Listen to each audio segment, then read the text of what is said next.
Yo, what's up mga kaibigan? Nalina tayo magkwentuhan. So bakbakan para sa pwesto ng quarterfinals sa Asian Games. Gilas kontra sa Qatar. Starting 5 natin ay si Scottie Thompson, Chris Newsome, Calvin Oftana, Justin Brownlee at Junmar Fajardo.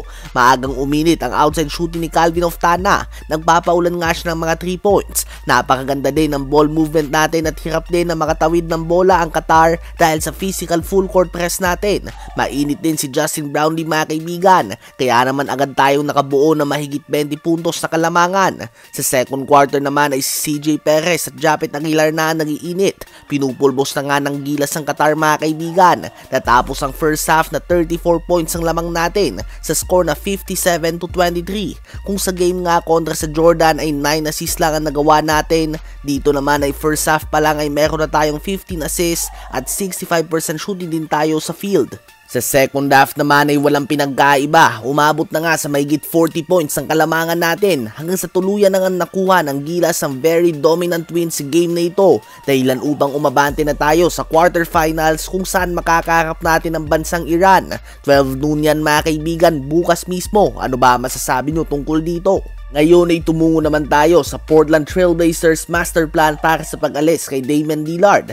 Inaakala nga ng madami na wala nang patutunguhan ang team na ito kapag umalis na si Dame Time. Ngunit sa ngayon nga ay on the way na sila sa isang rebuild mode matapos ang pag-trade nila kay Dame at kay Jrue Holiday. So far ang nakuha nilang kapalit ni Dame ay si DeAndre Ayton, Robert Williams III, Malcolm Brogdon, Tuamani Camara, dalawang 2029 first round pick mula sa Bucks at Celtics, isang 2024 first round pick mula sa Golden State Warriors at dalawang pick swaps naman mula sa Milwaukee Bucks. Ang inaasahan na starting lineup nila ay si Scoot Henderson, Anthony Simons, Shadon Sharpe, Jeremy Grant at DeAndre Ayton. Andyan din sa bench nila si Robert Williams at Matisse Thybulle, habang si Malcolm Brogdon naman ay inaasahan pang matrade dito kapalit ang ilang young assets at draft picks. Sa ngayon nga ang direksyon ng franchise na ito ay nakadepende sa development ni Scoot Henderson. Sa kanya nga nakadepende ang mga aksyon na gagawin ng Blazers in the future. Sa palagay nyo ba ay sulit na ang mga nakuha ng Blazers na kapalit ni Damian Lillard?